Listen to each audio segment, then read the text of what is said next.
Paano ba dapat mag-isip para maging successful sa negosyo? Ilan taon na ang nakalipas, baon ako sa utang dahil sa pandemya. Nawalan ako ng tindahan, mga gamit at lahat. Napilitan ako mag-ibang bansa para lang makabawi. Nakaka-relate ka ba? Ngayon, nakaahon na ako.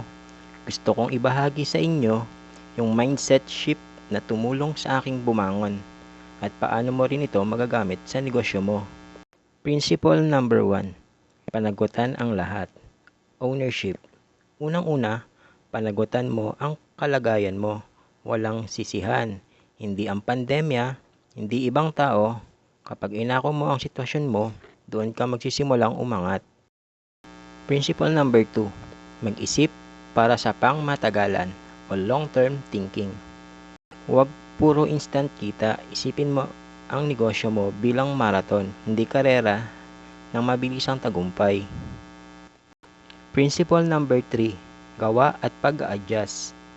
Action and adaptation. Pangatlo, gumalaw ka agad pero handang mag-adjust. Subok, aral, ayos, paulit-ulit lang yan.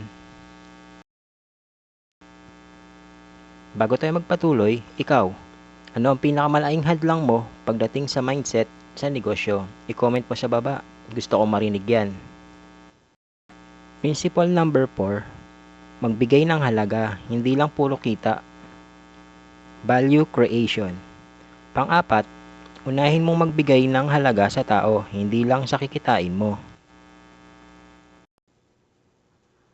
Principle number 5. Disiplina at consistency. Pang-5, araw-araw mong gawin ang tama. Ang tagumpay ay hindi yan biglaan. Gawa yan ng paulit-ulit na tamang aksyon.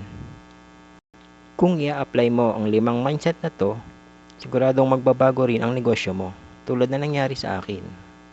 Ops, teka, nag-subscribe ka na ba? Mag-subscribe na para sa mas dagdag na kaalaman, para mas marami pang negosyo tips. Salamat!